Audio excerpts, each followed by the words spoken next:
tourism, timeshare, entertainment, food, beverages industries. This pandemic caused unimaginable damage to all these sectors, which was never seen before in any of the sector. According to the Indian Brand Equity Foundation in 2019, the tourism sector alone accounts for 4.2 crore jobs, which were about 8.1% of the total employment within India. This industry has established itself as one of the major contributors to the economy as it is interconnected with multiple services around the world and has emerged as a key driver of the growth. But unfortunately, this industry was the first and the most affected industry. This paper outlined the effect on paying guests, travel and tourism companies, restaurants, and public opinion about pre and post lockdown. The major objective of this research is the impact of pandemic on different sectors of hospitality industry, analyzing the true consequences in terms of employment, mental health, and the impact on the flourish as well as unflourished sectors of the economy. Our main focus was on digital social media as a research tool, which includes Google Forms for having public opinion, telephonic interviews for hotels, email to different companies of this industry, different Insta and FB and other networking sites take us, and small interactions through Google Meet. So, starting with the interpretation of responses received by local people. As per the responses received, the major portion were from North Delhi and South Delhi. Out of 50 total responses, 78% of people said no in the family, no one has suffered from deadly coronavirus, while 22% of them voted for yes, indicating that their family has suffered from coronavirus, that the whole family was vulnerable to COVID-19. In Delhi, the total COVID cases till 25th of January 2021 were approximately 8,019 and 9,3600 were recovered and 10,817 were deaths.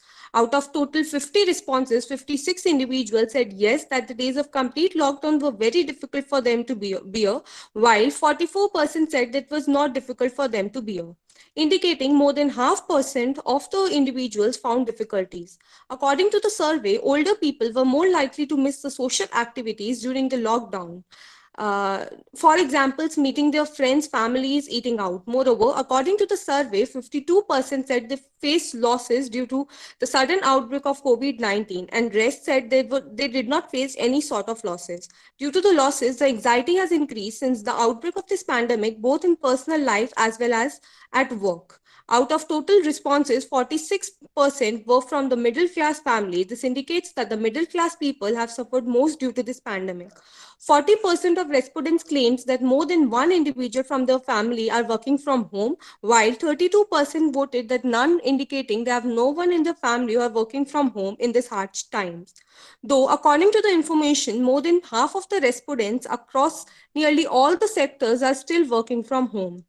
70% of total respondents did not face any mental trauma during the lockdown, while other 30% said they faced it, which is a big number, faced the mental trauma, which is very hard to suffer. According to the information, mental health of 2 out of 5 respondents had worsened during the pandemic. In case of their viewpoint about purchasing items from the restaurants in the period of COVID-19, 60% of them said they were likely to order. They were not likely to order, while 24% said they are neutral in the say, indicating they can or they cannot. Their attitude towards ordering from restaurants are normal, while other 14%, that is very less in number, said they are likely to order in this pandemic. 65% were not willing to travel to any destination or stay in a hotel anytime soon after the unlock of lockdown, while 12% were willing to travel and stay, whereas 22 were answered with maybe. 52% of respondents said they are able to relate and coordinate through new normal, while other 28% said there is nothing like new normal for them. And 18% said that yes, it is difficult for them to coordinate with new normal. Now, interpretation of the responses received from the paying guests, PGs, accommodations from different parts of Delhi. The accommodation market in Delhi NCR has suffered a lot in the pandemic. The PGs were in a major loss. According to our research, 80% of the PG remained shut. One of the respondents added that this year, uncertainty over reopening of universities on account of COVID-19 has pushed PGs and hostel owners to the brink of collapse. As there are no freshers coming in and most of the older students have moved out, the IT companies are also likely to have work from home. 100% of the PG resulted in more than 50% of loss as there was no source of income. They added that they are now charging half of the rent and also for deposit. They told us that people are not taking 3-4 tier room and are usually taking the dual bedroom. They are more concerned about hygiene and sanitization as they used to be. As lockdown was all of a sudden, about 40% of the people charge full, 50% charge half, and 10% charge nothing in the initial period of the lockdown. One person added that a High Court have made situations more worse for them as they continue paying rent for commercial properties but had to waive rent for the students. About 90% of the people responded in yes in cutting salaries for the staff and agreed in even firing people as they couldn't pay them. PG owners who have rented buildings found themselves in a tough spot having to pay rent for the property with no tenant or forgo investments by giving up the lease.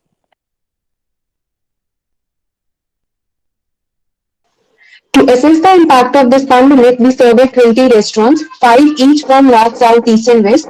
According to that, many of them faced losses, and those who didn't is because either their hotels were turned into quarantine centers or booked for frontline warriors. This star diagram depicts how long the influence of this pandemic will last. The footfall of the restaurants also decreased sharply. More than 50% of the footfall is only for those restaurants which are very much hygienic and followed all the WHO protocols. Many of them were of the view that people were not able to trust them completely, and that's the main reason behind less footfall.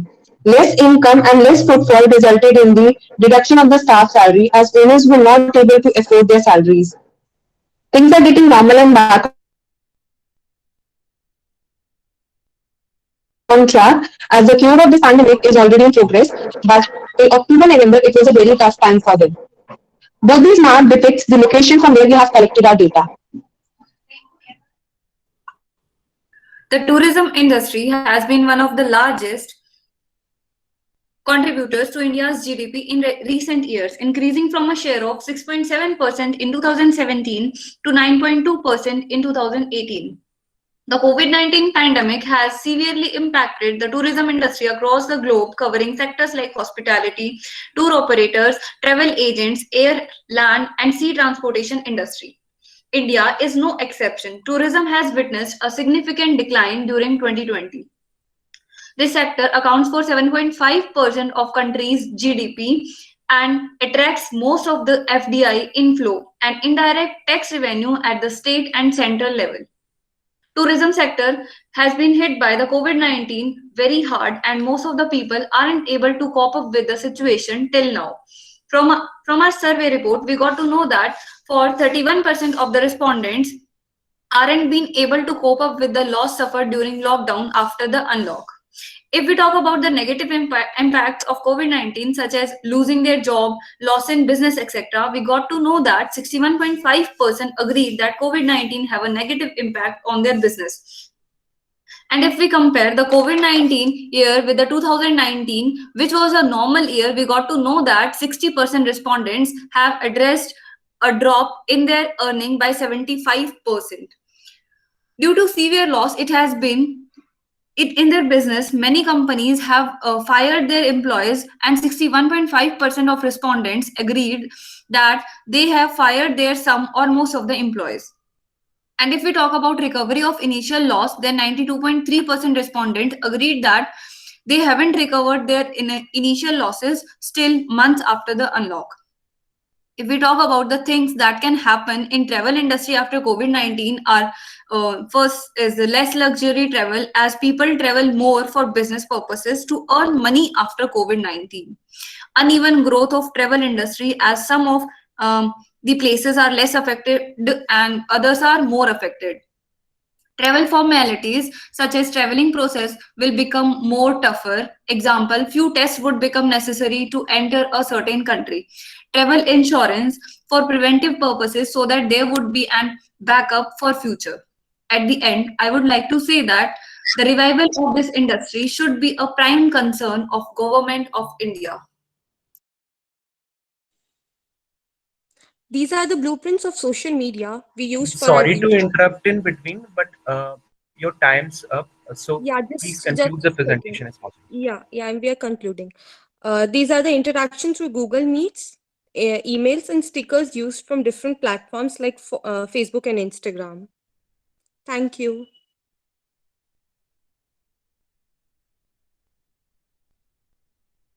Thank you, Kanika and other team members. It was an interesting presentation. I just wanted to know how many PG owners you have interacted with and whether it was through a Google forms or it was a personal interaction with the PG owners. Around 10 PG owners we interacted with. Both, some of them we had the telephonic conversation, and with the others, they responded through the Google interview. So your large study area was Delhi and or the North Campus or South Campus area, or it was the whole Delhi? It was mainly the North Campus and the South Campus. Thank Both. you very much.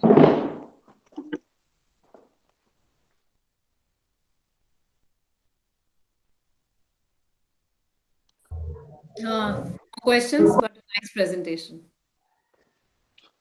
Okay, I'm sorry, may I know which group is this? Group number 18, no? Yes, sir. Yes, sir. Okay, Yes. fine. I think so. It was a nice presentation, and I have a very small question.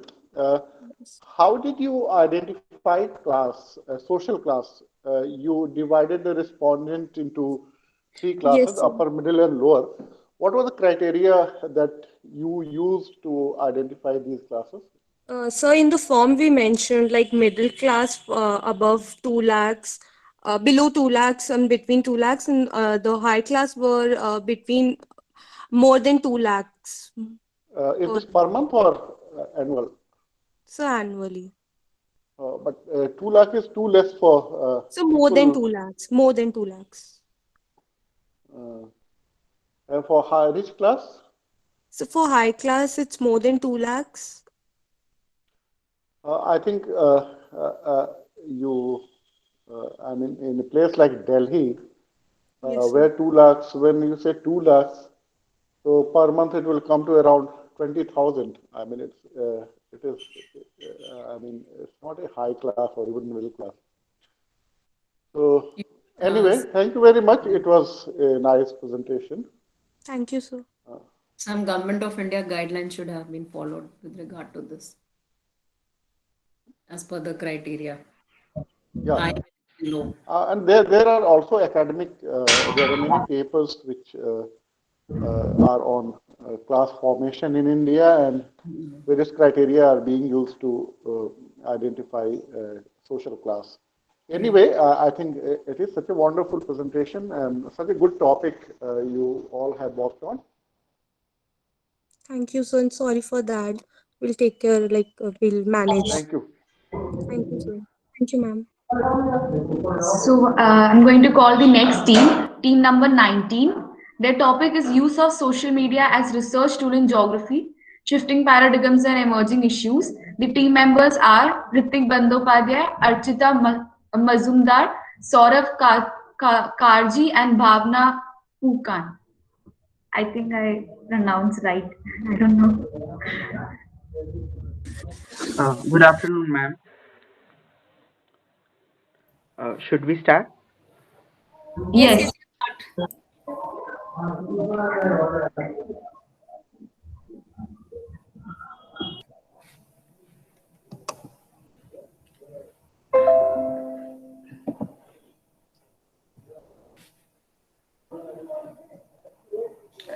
Okay, ma'am, should I start? Yes, you can. Okay, so our topic is use of social media as a research tool in geography, shifting paradigms and emerging issues. So let us start by the introduction. So this paper adopts a broad definition of social media as simply any site where content is created by users of website and hence covering a wide variety of different types of social media for review, like chat rooms, discussion forums, to search engines. We recognize that contemporary interest in social media and academic, public, business sectors have driven largely by the rise of limited number of mass social media platforms like Twitter, Facebook, YouTube. While other disciplines are concerned with various other factors, geography concentrates on location and time variables. The paper focuses on emergence of the era of social media, its relevance, usage in the field of geography. So here are the objectives of this research. The very first one is to trace the stages of development of social media. The second one is to witness the paradigm shift from previous system to present social media. Then the third one is to find the uses of social media platforms in various fields. The fourth one is to highlight the importance of social media in tackling emerging issues like the COVID-19 pandemic. Methodology. We have used both qualitative and quantitative methods in this paper. Explanatory methods under the qualitative approach have been used for explaining the paradigm shift and connection of social media with various other fields. Different statistical techniques like pie charts, graphs, etc. have been used to represent various data and figures that have been used in this paper. The connection between the descriptive points and the statistical figures gives us a meaningful representation of the paper and helps describe the role of social media in geographical research efficiently. So let's move on with the first subtopic, the evolution of social media. Social media encompasses a wide range of websites and apps like Twitter, Facebook, YouTube, etc., specialized in sharing links and short written messages. After the World Wide Web added to Internet in mid-1990s, the 6 Degrees was the first recognizable social media website launched in May 1997. Social websites like LinkedIn, Wikipedia, WordPress, Orkut, etc. were launched simultaneously with the launch of Facebook in 2004 for Harvardians, and then in 2006 became the most widely used social media website worldwide. With a geographical perspective of location and time variables, that is check-in and time.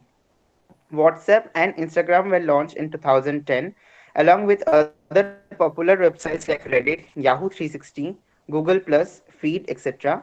along that time period. Both WhatsApp and Instagram became famous for personal messaging and content sharing. And in about 2012 and 2019, Facebook acquired both the companies. Moving on to the next topic, paradigm shift in social media. So the first point that has been highlighted is social media, a growing platform for creative.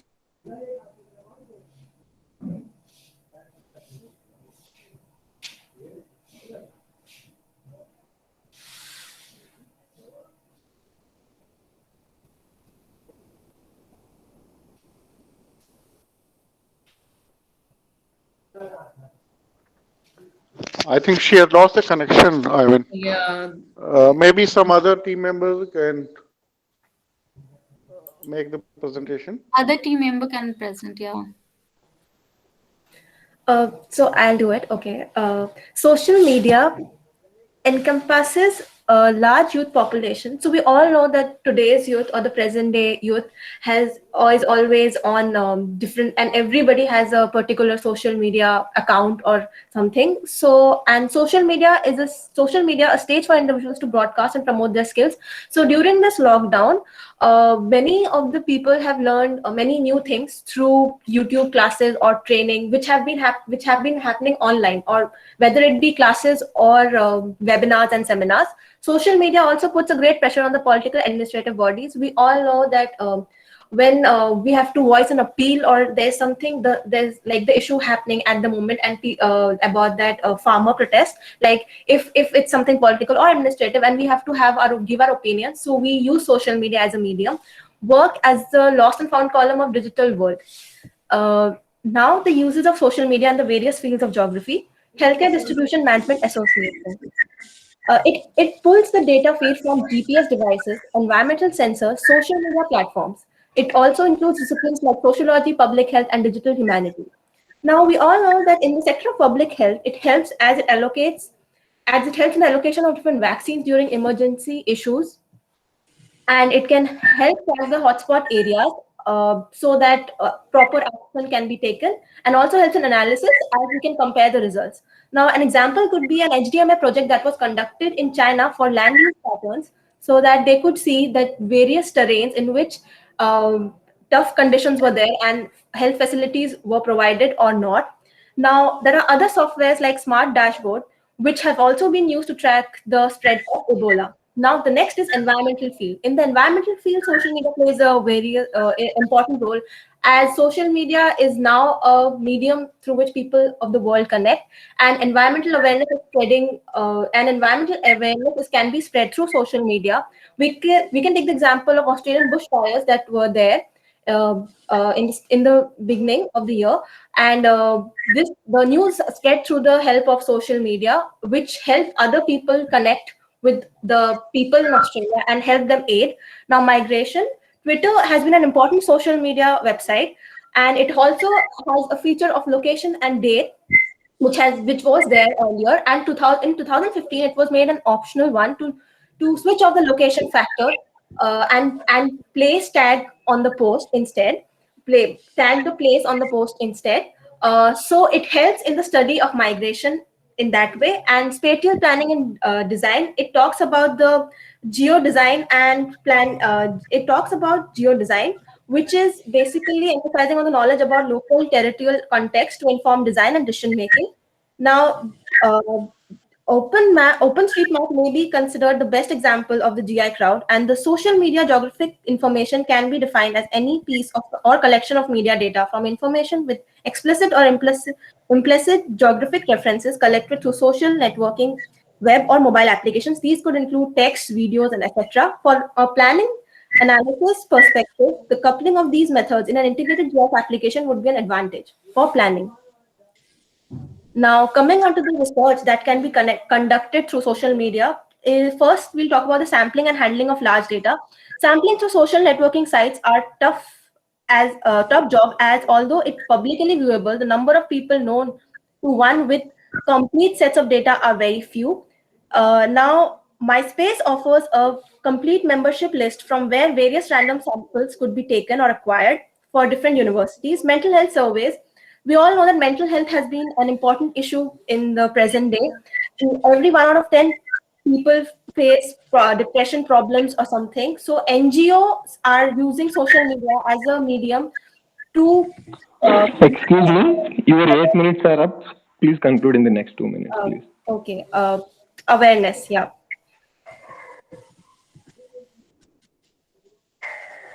So actually, we are looking for that how social media has been helping in fighting the emerging issues. Now, preferences of first we will talk about preferences of web-based media use.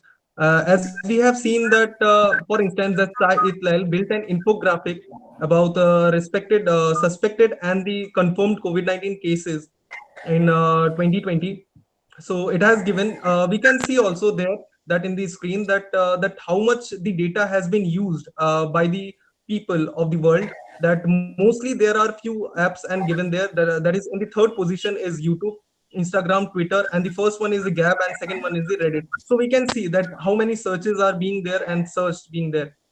Now, if we talk about the second topic, that is detriments of web media uses, we know that we can't only use this kind of information for this, but sometimes the data is being misrepresented to all of us. As we know that this involved inaccuracy, and sometimes it even bogus data is being used by the people.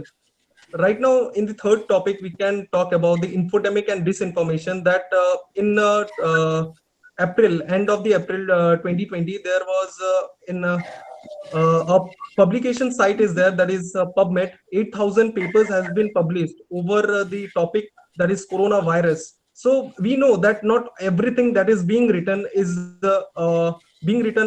always be clear, but this also spread the disinformation regarding the coronavirus. WHO also hold this kind of information regardless of the information provided to them. So concluding on, social media is today's reality that cannot be left unseen whether we like it or not. Social media has been putting great pressure on the public and the administrative bodies by forming public opinion. Online media has preferences and impediments. The developable utilization of these devices can help during a pandemic to immediately spread new significant data, sharing demonstrative treatments and subsequent conventions, looking at changed methodology from different pieces of the world. In this way, we should follow mindful utilization of social media while scattering data. Thank you.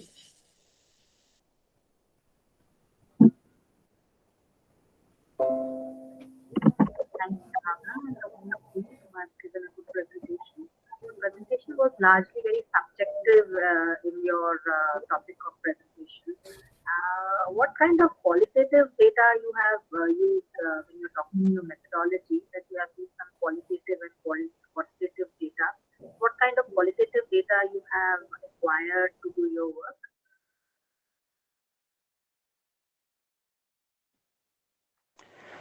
Ma'am, in qualitative data, we have majorly used the evolution of social media and how with every every social media platform evolved with new functions. Like Facebook came up with the checking function, Instagram came up with the geotagging function.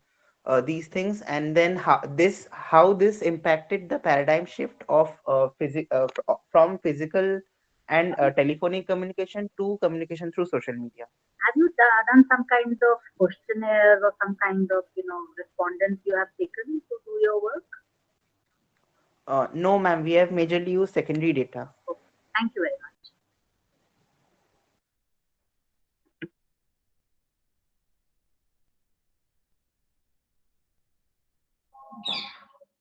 Do we No, have any other questions? Sir आप पूछ लीजिए.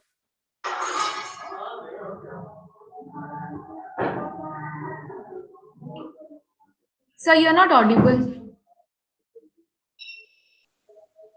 Sorry.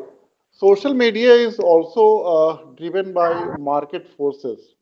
So while realizing that there can be some designs and some manipulations, and the same Facebook or WhatsApp management can delete or dismember, some people may say in America, by a particular set of message, but it cannot do so in some other countries because the other country may have some market. Okay, so how would you look at this issue?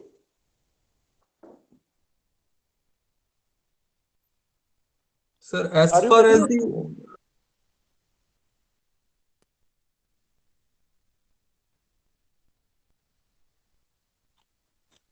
yes, sir. You were saying something. Are you getting it? Did you get my question? Yes, sir. I get it. That you were saying that in some countries something is allowed and something is not allowed in some countries, and how can we solve the problem of being the data that is which makes represented, right? Hello. Yeah, I was saying that, see, for example, the most powerful person on the earth, President Trump, was removed from Twitter and Facebook. But less powerful person in some other countries who are, using these Facebooks and Twitter and WhatsApp for spreading some very hate messages, but they are not removed because the company is very, very mindful of the business interest. So how would you validate the reliability of the information provided by the one single company? And how you will compare the data from America with Pakistan or India or Saudi Arabia? Sir, for this very first, I would like to say that we cannot take a country's particular data for any other country. We must have to see that this is the authentic sources.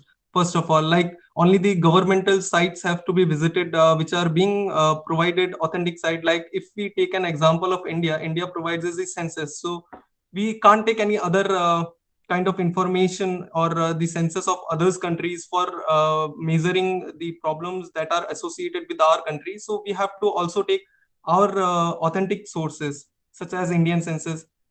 And as far as your first question is, I think that the information that is led by some lower, this is a mindset, business mindset. So we can do just report the thing to the social media handle, like if we are using Facebook or Instagram or Twitter, like you said that USA has removed the account of Donald Trump. So what we can do, those who there are privacy policies are there which are meant to be followed by each and every person of every country, which is being allowed to each and everyone. So we can do is that if someone violates the rules and regulation of a particular app, so we can just report that account.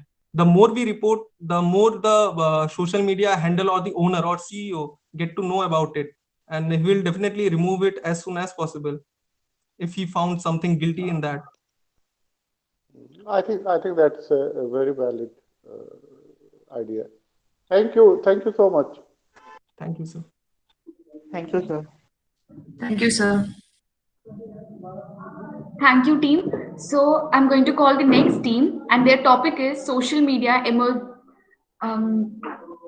Team number 20, Citizen Network and its influence in urban agriculture extension, a glance to localized food system. And the team members are Anushka Garg, Aniket Gupta, Sadhana Verma, Mahima, and Bhupala Mani Sai Chashwan. Do we have team number 20 here? Yes, ma'am.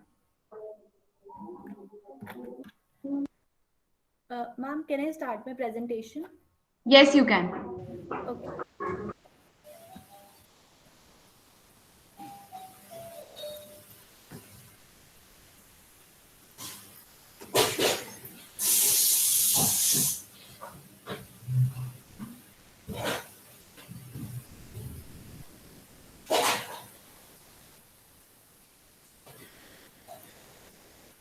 Good afternoon, all. So I would like to start with the topic. The topic of our presentation is Citizen Network and its influence in urban agricultural extension, a glance to localized food system.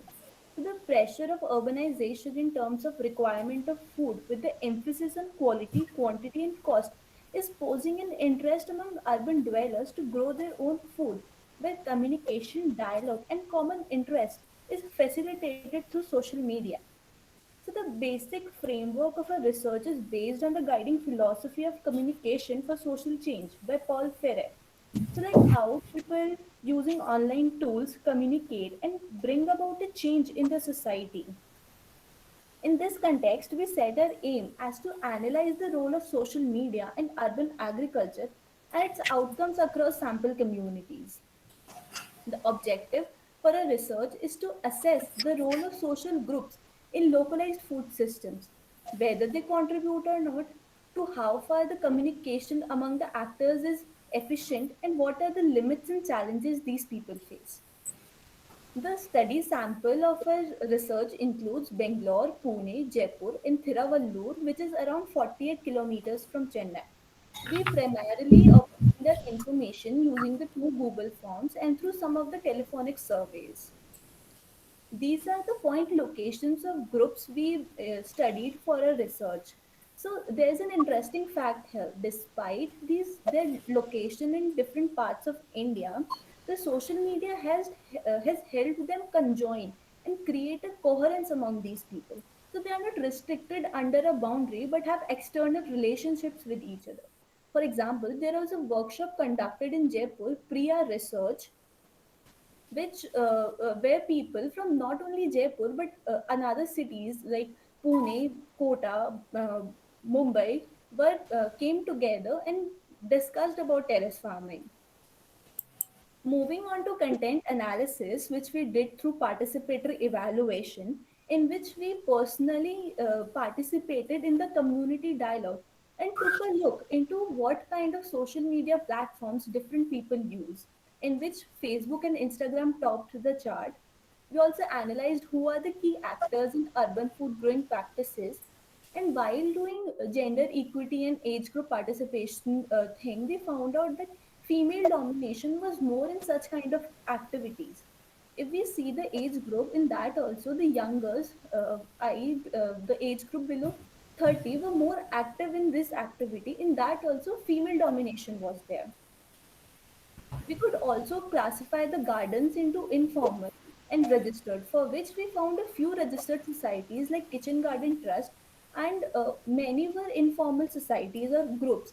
Uh, they didn't require any kind of legal authorization to form a group, which is the key element of social media, where people of different backgrounds but same interest come together and form a group and do not require any legal authorization. We also came across many hashtags like grow what you eat and eat what you grow, which were trending on different people's social media handles.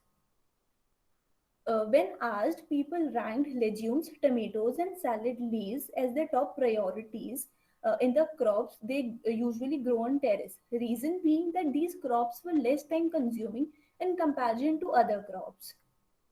Also, when we asked people what is their motive behind engaging in terrace farming, most of the Bangaloreans responded that they had their childhood memories of this city being called the City of Garden, which was somehow disrupted because of the urbanization.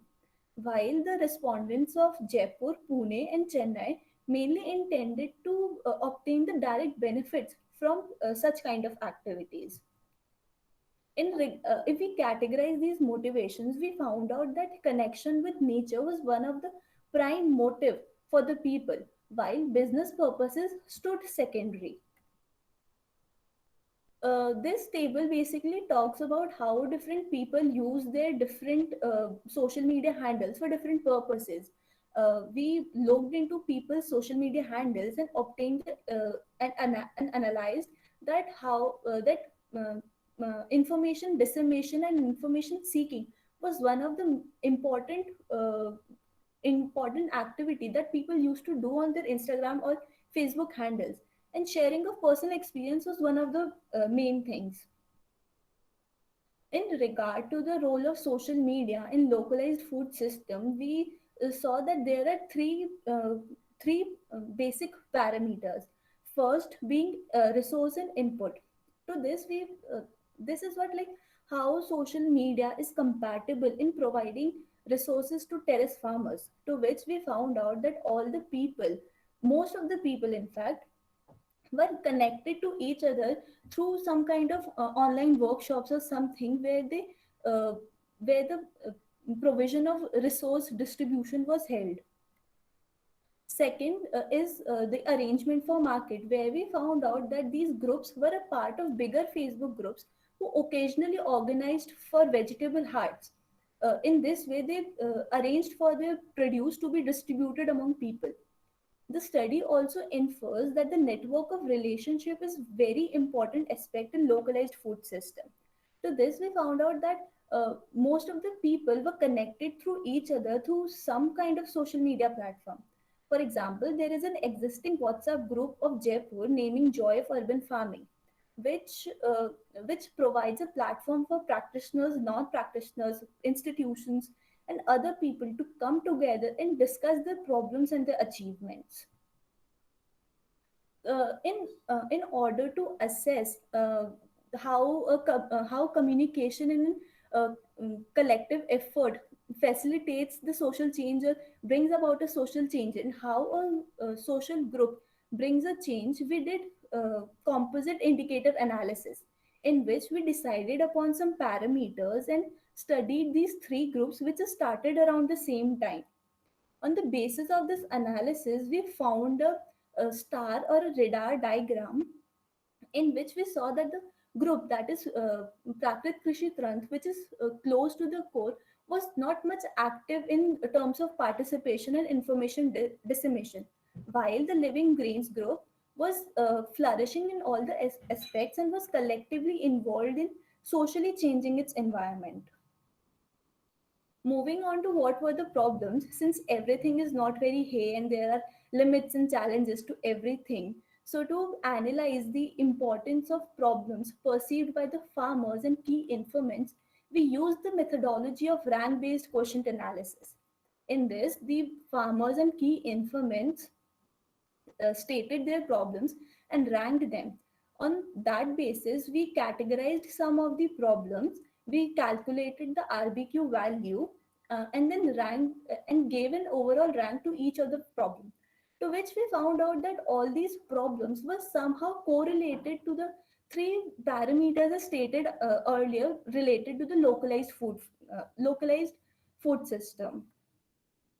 So to conclude our findings very precisely, I would like to say that what we found that people using social media actively advocated the theory of uses and gratification. Second, uses of theory of uses and gratification, and build a social network for social change. Also, we found out that to contribute to localized food system, there are some patterns.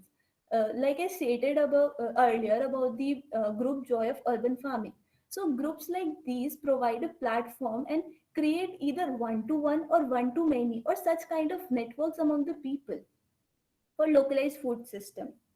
Also, the social influencers to some extent facilitated the negative impact of urbanization on food as a common motive for the people to engage themselves in terrace farming. The social networks created by these people or key informants, has established an alternative paradigm in the localized food system.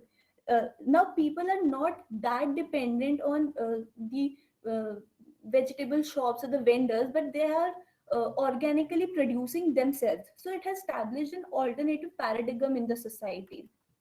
Moving on to our last objective, where we found out that our study actively advocates that social media can be an effective tool in geographical analysis of any of the phenomena.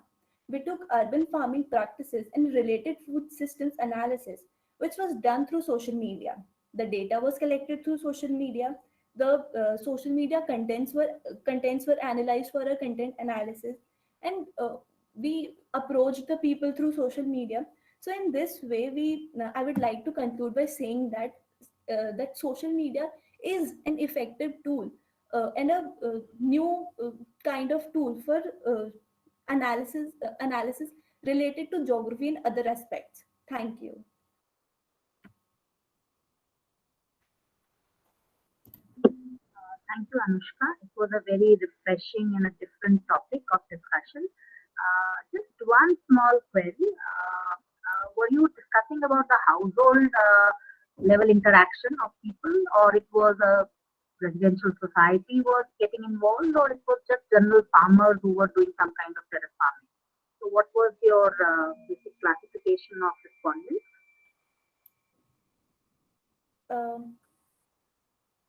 Actually, ma'am, households and communities are coming together to do. Some households are, as we have collected, some groups and some individuals. So, which are groups in groups? Number of communities come together. Number of people from different societies, they come together and do terrace farming, balcony, and community gardening.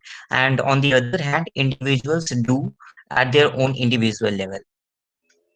Thank you, Aditi. It was a very nice presentation and done presently nicely. Thank you. Thank you, ma'am.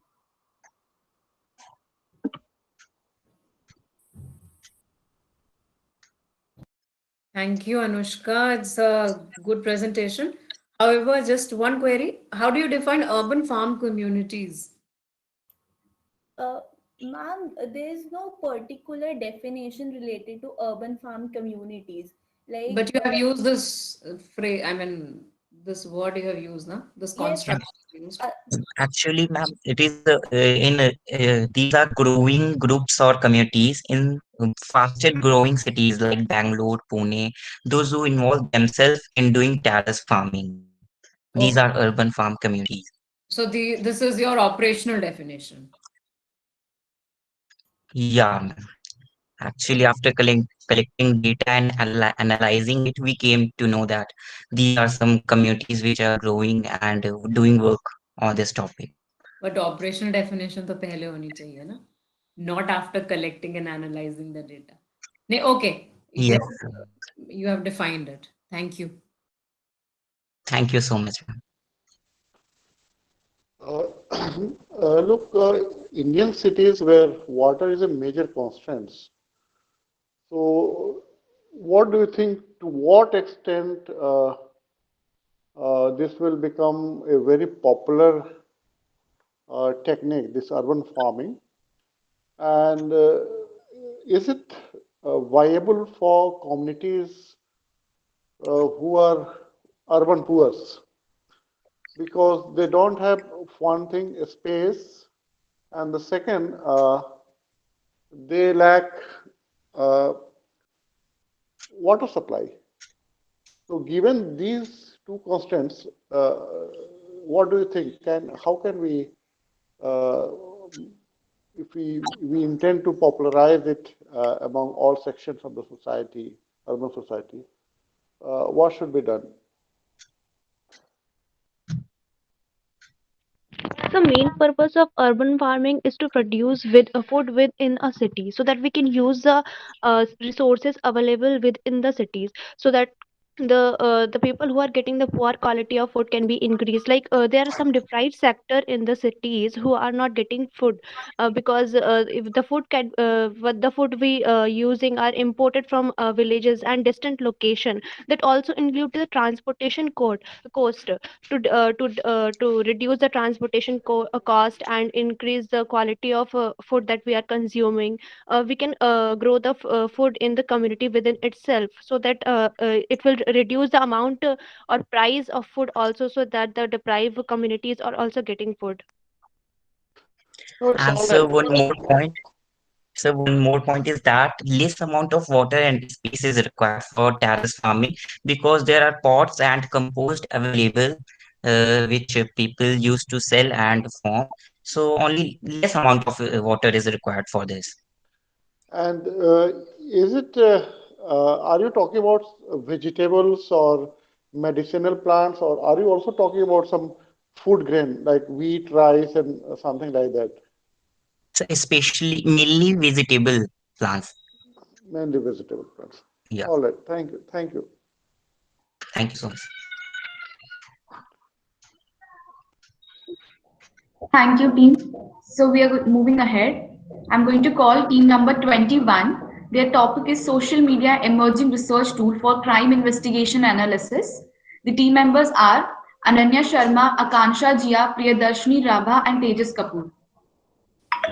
Team number 21. Yeah, we are here. We're Yes. just sharing our screens.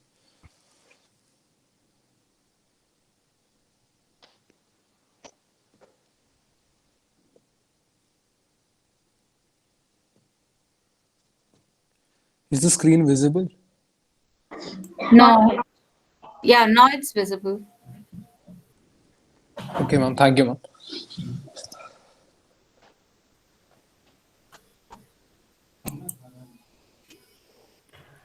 So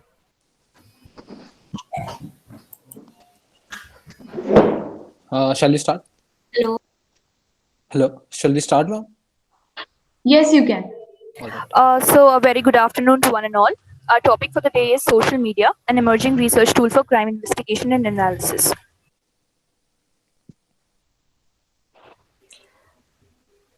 So social media essentially is a common platform which we all use to share our thoughts, our ideas, and it is an electronic-based platform. And as you can see, it is the following is a pictorial representation of history of social media as we know it today. So social media poses a big challenge due to the velocity and variety of data in it. However, it can be used as a tool for crime investigation if handled smartly and intelligently. The following is the conceptual framework of social media, and it is also our way of tracing the literature review.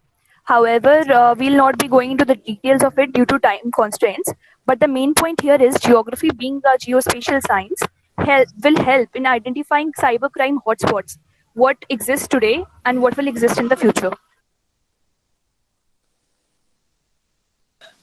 Now we are talking about aims and objectives of our study is to examine the importance of social media, to highlight social media as an ideal tool and challenge for investigation of crime, to understand the nature and distribution of social media-based crime in Delhi through vulnerability assessment and identification of emerging hotspots, and suggestions for meeting the challenges and strengthening the investigation.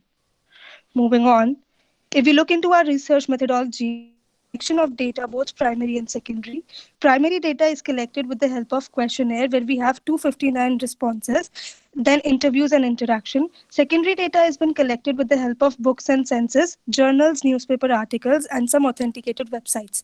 Data analysis has been done with the help of tabulation in the form of statistical diagrams, and map digitization has been done with the help of geospatial methods, and in the end, overlay of different team maps is done, and vulnerability assessment of crime in Delhi has been done.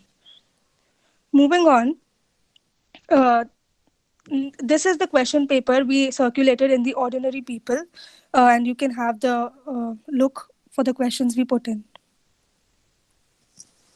Now, the second question paper which we presented was to the officials which we interviewed. They refused to answer in the Google form because of the privacy concerns, but they answered everything verbally, and we had data with us. Moving on to our study area, which is the NCT of Delhi, and the capital city with total area of 1484 square kilometer. We have already clearly mentioned the basic information and wouldn't go into the deep. We'll start with the importance of social media now. Importance of social media is clearly known with everyone, which has drastically changed the communication landscape in the world. And platforms like Facebook, Twitter, YouTube have enabled instant communication. And not just this, the advertisement and recruitments for both public and private sector is possible with the help of social media now. It has absence of national boundaries, as we all know. It is accessible to everyone having internet connection. And obviously, it is highly influential for the audience it targets, but also it gives the freedom of expression and helps in raising voice against unjust issues and national security. But the second dimension of social media cannot be ignored, which is spread of fake news by criminals, unnecessary social media trials on law enforcement agencies, threat to privacy, victimization, and last but not the least, new crimes emerging through social media that we will discuss in brief. Now, if we look at the graph moving on, if we look at the graph in the presentation, the graph on the left shows the number of internet users worldwide from 2005. So you can see the graph that the number of users on internet have been increasing continuously. Or the graph on the right shows the global digital population as on October 2020. The current active internet users, according to it, is 4.66 billion. Then if we talk about the next slide, we have the number of internet users in Asia Pacific region. China is the number one internet user, followed by India.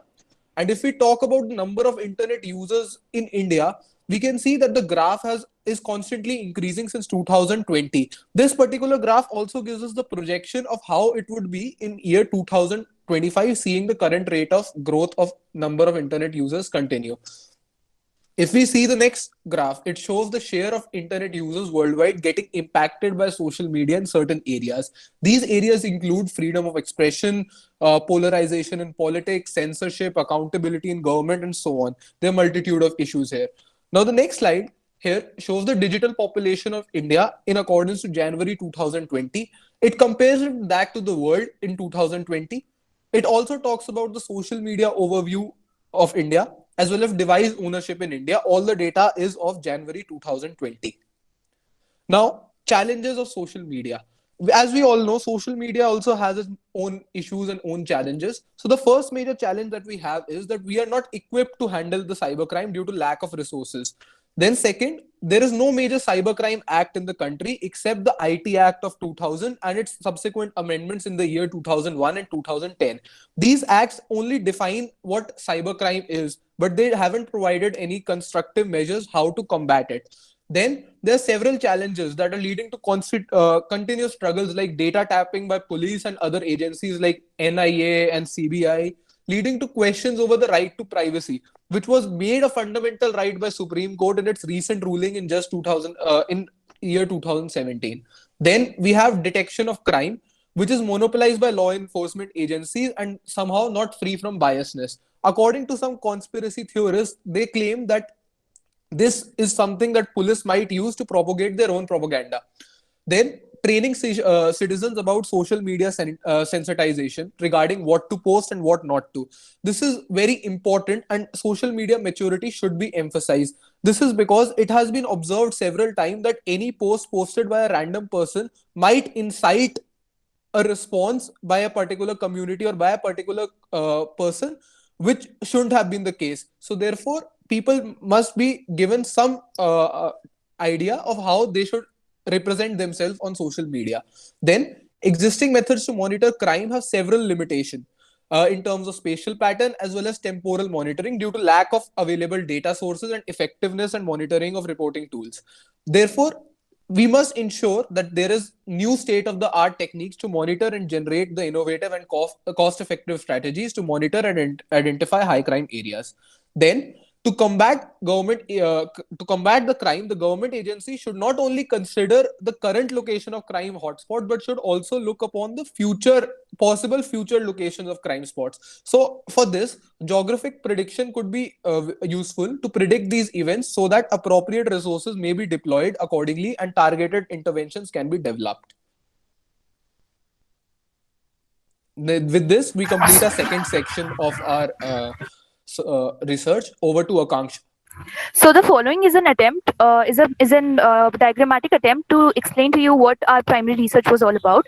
So as you can see, the age group of 18 to 32 has the maximum majority at 60.6%. The gender ratio is almost equal. Next slide.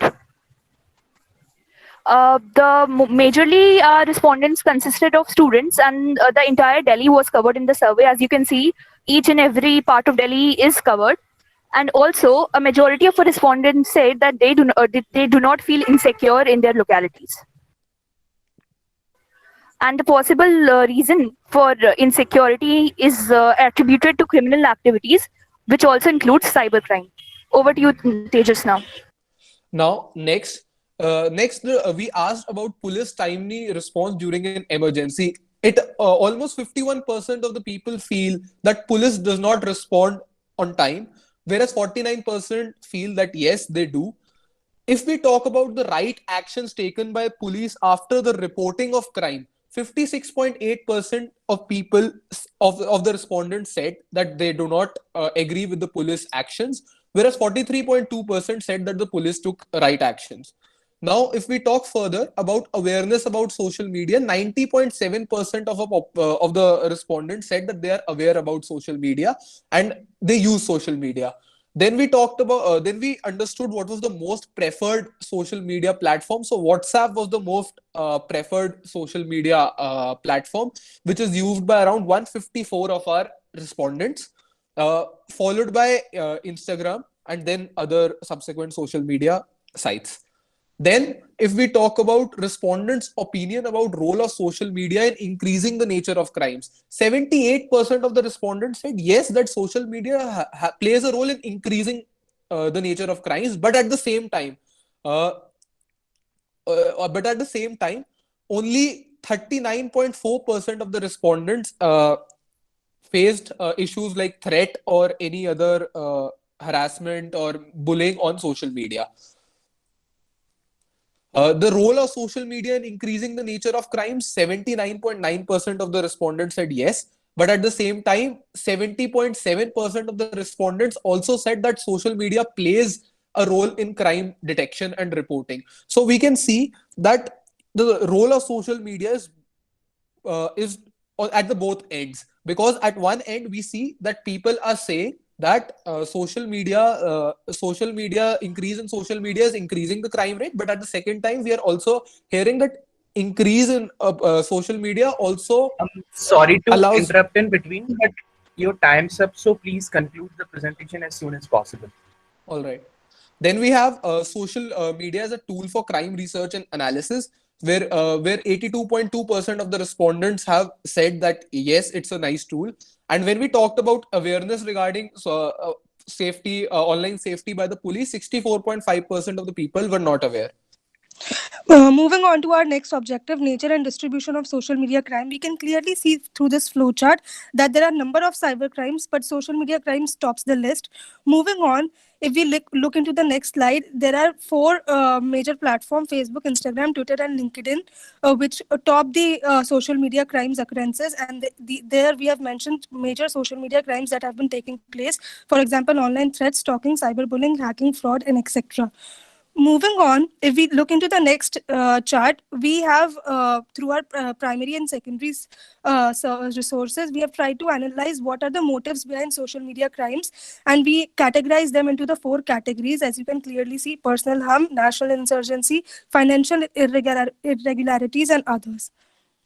Now, if we talk about the figure, we can clearly see the rise in cybercrime across India in the year, and social media crime specifically across Delhi has increased within 1 year tremendously.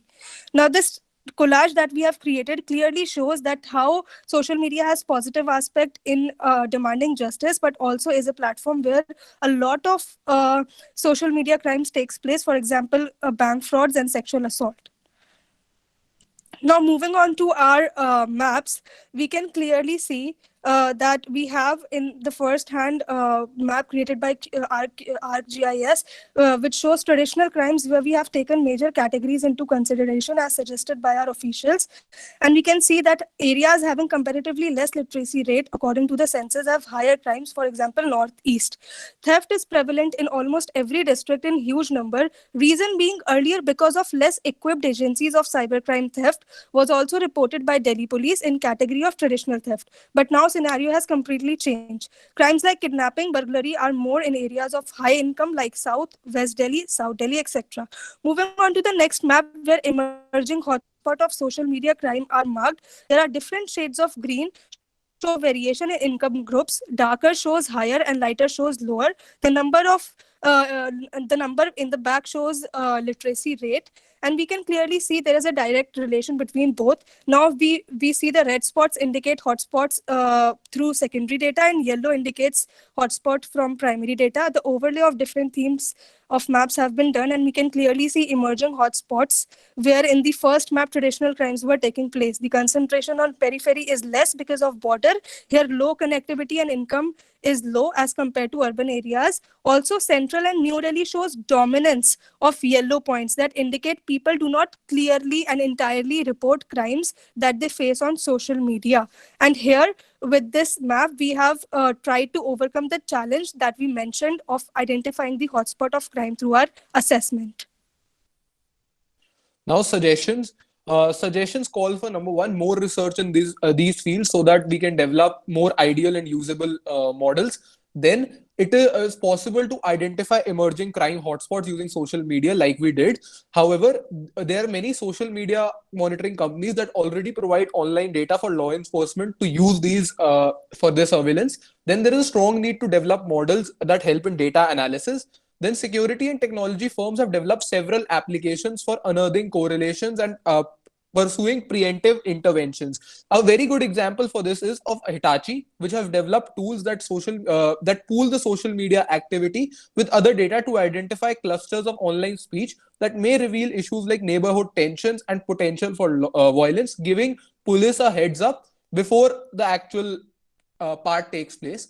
Also, we also would like to say that all of our team members have developing an app for prevention of cybercrime in the Delhi region. However, we weren't able to properly make it because it's currently under process, mainly because of those who were providing us input. Those officials were got busy because of this farmers agitation that is recently going on. But however, after this, we'll surely be completing it.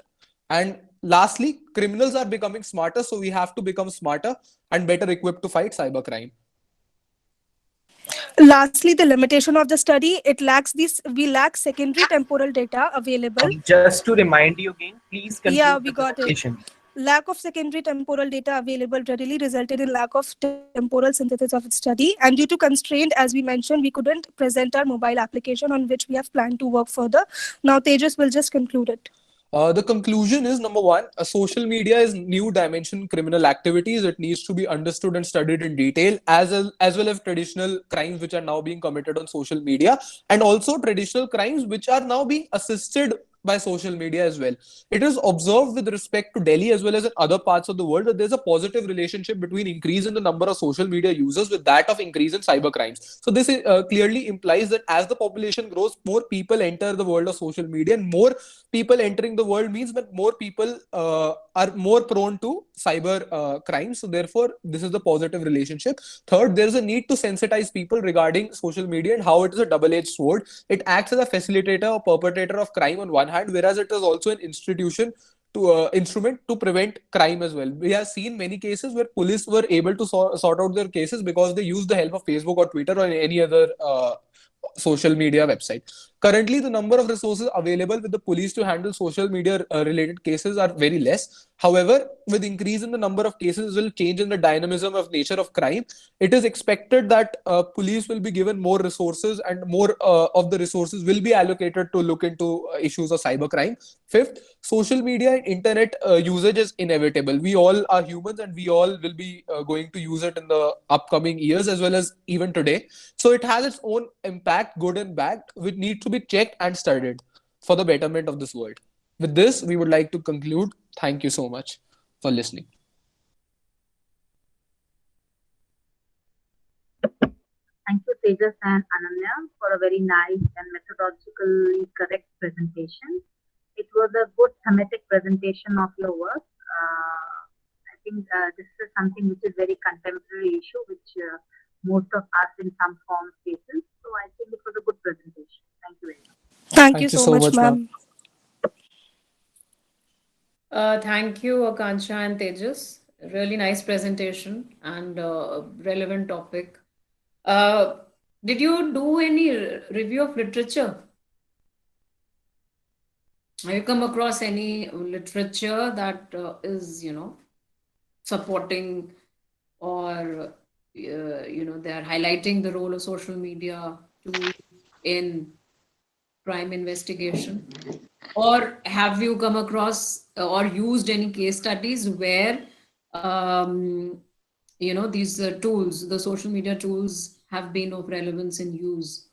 Yes, ma'am. Yes, ma'am. As far as literature review is concerned, Akanksha will be giving you the answer. As far as the case study is concerned, I'll answer with the respect to case study first. Ma'am, we have studied multiple case studies of how social media, number one, was used to prevent crimes as well as to propagate the crimes as well. So, one of the most remarkable case studies that we read was not based on Delhi. It was based in Pune, where a call center employee operating in a firm here, but working obviously for a US company, he used its resources of a call center and manipulated a person who was sitting in USA and did a cybercrime of as such magnitude that he was able to steal around 350 million rupees or something. So it was something which extremely caught the authorities that cybercrime is very much bank fraud, especially with respect to cybercrime, is something that there isn't enough laws to protect. And as far as literature review is concerned, Akanksha will be able to clarify more upon that. Ma'am, we use literature review throughout the course of our presentation. The same has been highlighted in the conceptual framework. However, if you want to know more questions upon the literature review, there was one interesting literature review about the use of hotspots in the US as done by FBI. So that is one literature review where we found out that the use of geographic locations is essential. Okay, fine. Thank you.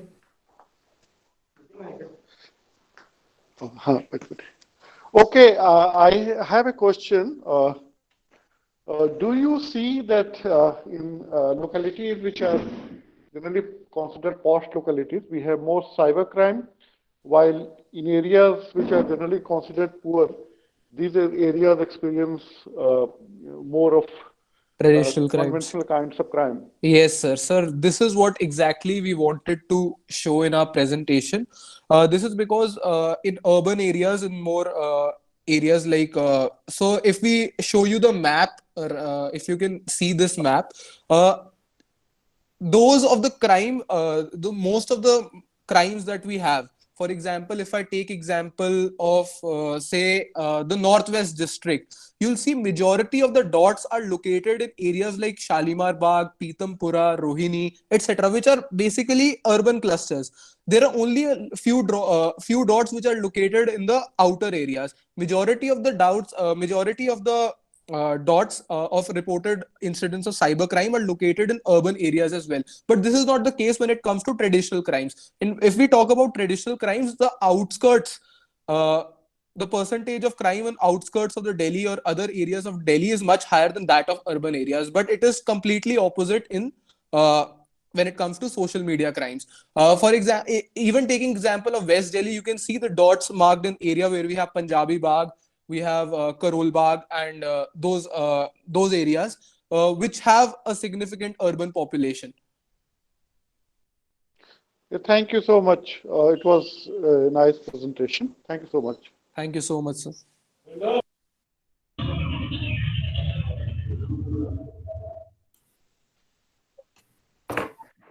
Ananya, can we move to the next presentation?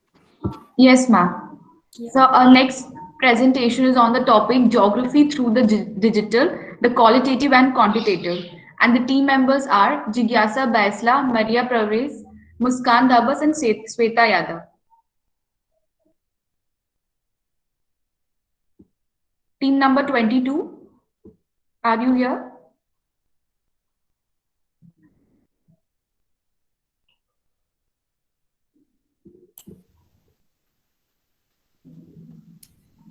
Ananya, can you check? Yes, ma'am, I'm doing it.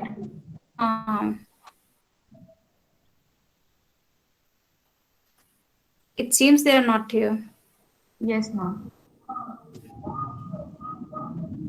So maybe then next presentation. Yes, ma'am, I'll call the last one. So team number 23 on the topic Social Media and Nutrition Literacy, a way to mitigate nutrition paradox and health challenges in Indian adolescents. And the team members are Medha Yadav, Ritu Kumari, Diksha Devi, Asta Gupta, and Rohit Kumar Modi. Team number 23. Yes, we are here. You can start presenting. Yes, I'm just sharing my screen. Is my screen visible? It is. Yes, okay. So a very good afternoon to everyone. Here we are presenting a topic on social media and nutrition literacy, a way to mitigate nutrition paradox and health challenges in Indian adolescents. Our team members are Medha Yadav, Asta Gupta, Diksha Devi, Ritu Kumari, and Rohit Modi. Our table of content is, first we will be talking about our concept, which includes introduction of concept, nutrition literacy, and nutrition paradox. Then we will be having our sources, aims and objective, methodology, and conclusion. So talking about the introduction to our concept, food for us comes from our relatives, whether they have wings, fins, or dudes. That is how we consider food. Food has a culture, it has a history, it has a story, it has relationships. But now the relationship with food has changed after the advent of social media sites, as the proliferation of food advertisements with paid food influencers has led to concerns about the food choices made by adolescents, as according to TRAI, 164 million Indian adolescents now use social media websites. With growing nutrition deficiency in adolescents, nutrition literacy plays a very important role by providing healthy food consumption and thus leading to a healthy life. Talking about I'm just very sorry the slide is not working appropriately due to some technical issues.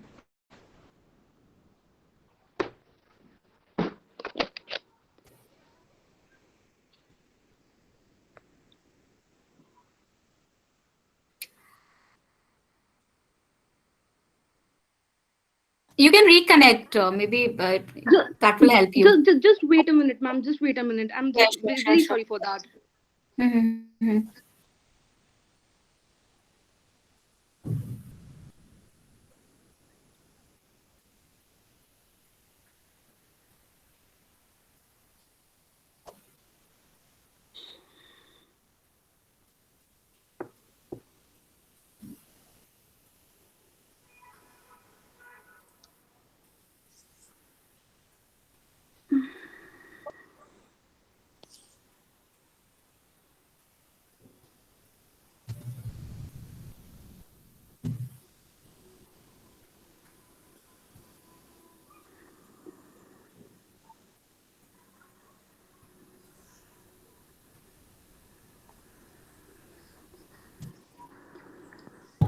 Astha, Yes. should I? Okay. The thing is visible now. Okay. So I'm very sorry for that delay. Okay, the PPT is now is enabled now. Okay, it is taking too long. Astha, maybe Medha can present on your behalf. Guys, Okay, share ma'am. the screen, Astha. It's Okay. okay.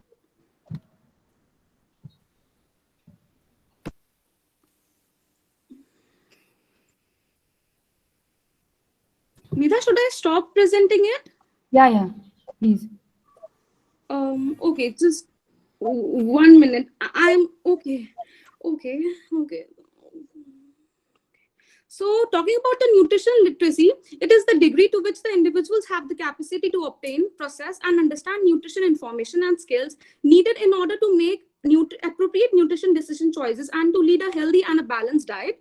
It is based on being informed on several issues that include food and health, food and interactions, food and diseases, understanding fast foods, understanding food supplements, and eating disorders. These are the most nutrition literacy resources we have found.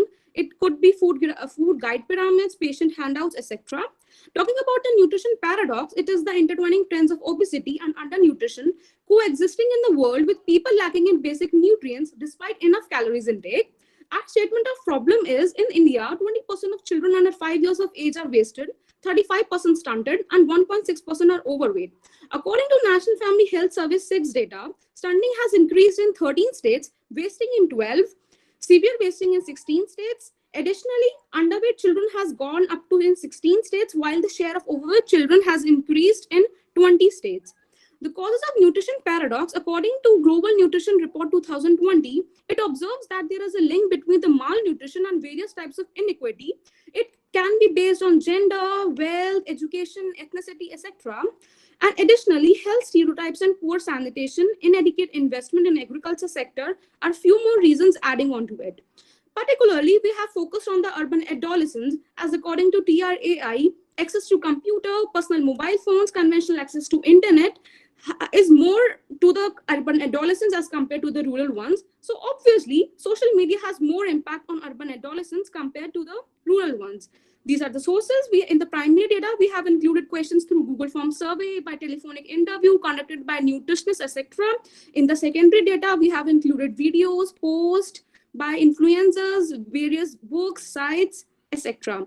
So talking about our aim, it focuses on how social media and nutrition literacy could be used to address the health challenges and nutrition paradox in urban Indian adolescents. And the objectives are, first, we have to understand the concept of nutrition paradox. Second, to analyze the nutrition literacy among adolescents. And third, to explore the role of social media in understanding the impact of nutrition literacy.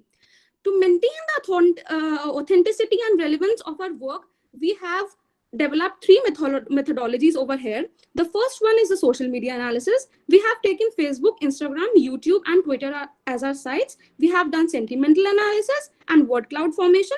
In particular, we have focused on aspect-based sentimental analysis. Talking about our second methodology, we have our Google Form survey, in which we have Google Form analysis. And third is with the discussion with nutritionists. We have telephonic interview and face-to-face interview as well. Talking about the social media analysis, in this analysis, the data by Indian influencers, nutritionists, fitness experts, and doctors on the social media account is taken. And to maintain the authenticity of our work, selected influencers were only taken, and we have compiled our data which having the maximum views and comments, and have thus analyzed the data. So these are the few Indian influencers like Rajuta Devakar, Pooja Makhija, Ryan Fernando, etc.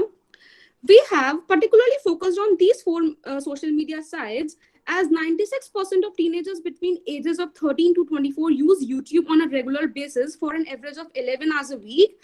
Talking about Facebook, 66% use Facebook. Twitter, 80% of its users are affluent millennial. And talking about the Instagram, anyone can age between 50 to 25 years of age can join the Instagram. And according to some report, it is the data around is 80%. So this is our Instagram sentimental analysis, in which 56% are the positive comments, 26% are the negative comment, rest being the neutral. In this is the word cloud. In these word clouds, adolescents are interested in knowing about better sleep, personal hygiene, and are asking for advices, thus focusing on their health. This is the YouTube sentimental analysis, in which 74 comments are the positive in nature, 3% were negative in nature, and the rest being neutral. This is the word cloud. In these word clouds, we can see that adolescents are majorly interested in their workout fitness plans, major exercises, and to increase heights, thus interested in their overall fitness. This is the Facebook sentimental analysis, in which 58 comments were the positive in nature, so 14% were the negative in nature, and the rest being the neutral. This is the Twitter analysis, it's sentimental analysis, in which we are showing 71% are the positive comments, 25% are the neutral, and the rest being the negative.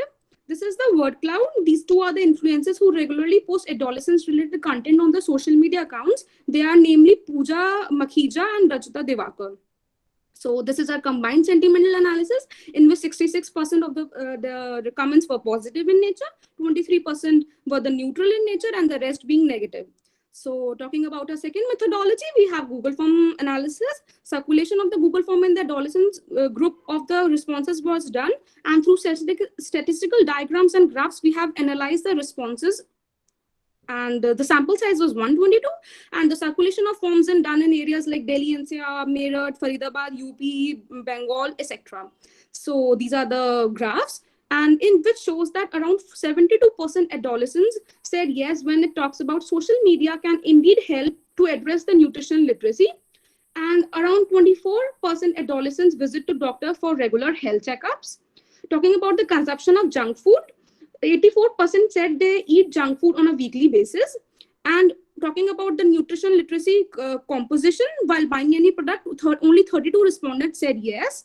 So these are the major health challenges, highest being the depression, followed by the hair loss, and then followed by anemia. So this is the pie graph on knowledge of nutrition literacy. In this, we have included the questions of milk and water intake of the respondents, and thus have analyzed the data, in which only 30% of the respondents were nutrition literate, 60% were wrong, and 6% don't know. Talking about a third methodology, we have nutritionist analysis. In this, we have conducted the telephonic interview of nutritionists and the dietitian and have tabulated the data. These are the profiles of a nutritionist and a dietitian. Dr. Manika Setia is a metabolic coach in Germany. Dr. Shivani Aswal is the founder and dietitian of Holistic Health Studio, and Dr. Suruchi currently works with Neodocs. So this is the data that we have analyzed. On asking the several questions, and some of main of them we have compiled in this table. And how social media plays an important role in research is answered by the Ms. Ruchi Gupta, as it highlights various issues and challenges in adolescence. According to Shivani Aswal, by availing information through posts and advertisements, and by Dr. Manika Setia, it's information about influencers, yes, without paid campaigns and government schemes. So this is our way of helping others, and this is our Instagram page with the hashtag Kitna Fit Hai Youth. And this side photo shows the adolescents who are sharing the problems with us and addressing our concerns. We have indeed participated in adolescents' health-related quizzes and have won the prizes. So talking about the conclusion, through Google Forms, only 30% of adolescents were nutrition literate. This illustrates the need of nutrition literacy to face their health issues. In sentimental analysis, positive comments were 65.54%, negative comments were 11.4%, and the rest being the neutral. This shows adolescents are indeed interested in viewing the nutrition literacy comment. So here, this is our way forward. We have some suggestions. So firstly, about awareness about videos, post nutrition literacy by influencers, of course, without paid campaigns. The second is the inclusion of nutrition literacy and food literacy in the elementary school Excuse me. Please, please conclude your presentation. Okay. Your time's up. Okay, just 1 minute more. And thirdly, imposition of fat tax. Kerala being the first state in India to impose the fat tax, subsidies on healthy food items, and accessibility of food items. So this is our hard work. Now I would like Medha, Ritu to just share a small video clip with us. So yeah, she can share. Just a minute. Just a minute.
Thank you, ma'am. This is from our side.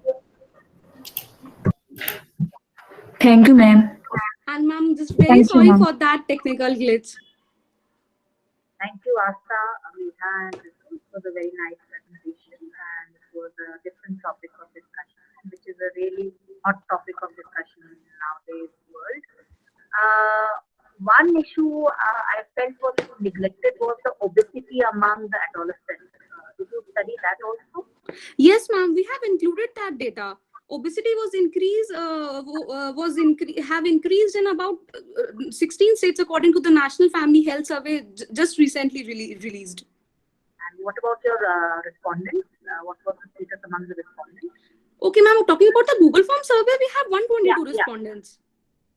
How many people were having issues regarding obesity among the adolescent population you have interacted with?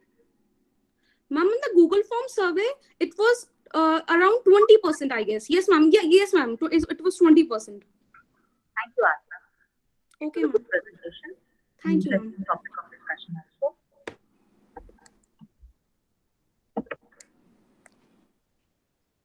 Thank you, Astha. No questions, but a very nice presentation. Thank you, ma'am.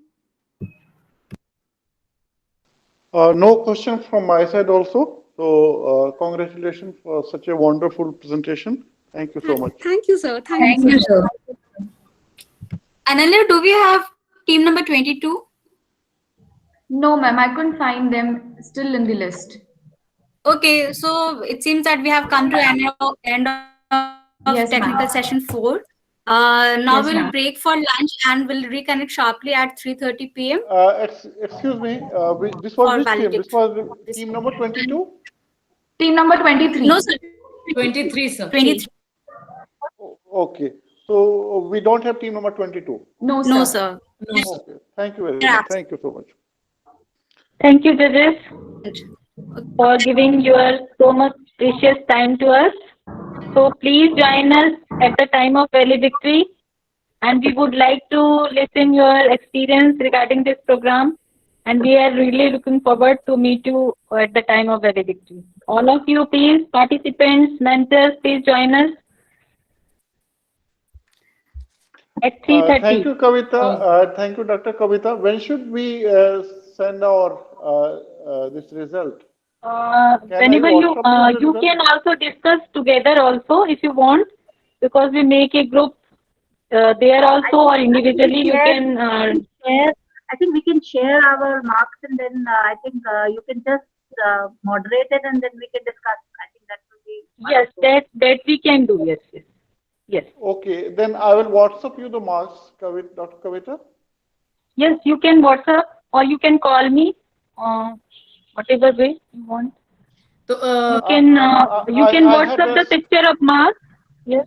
I have the score sheet ready, and maybe in 10-15 minutes I will send you the score sheet. Yes, sure, sir. Same here. I will also send you. Yes, sure, sir. Sure, ma'am. Well, thank you, Monica ma'am, Ushwendra ma'am, and Sarfaraz Alam sir, and we'll meet at 3:30 p.m. for valedictory. Thank you, ma'am. Thank you, sir. Thank you so much.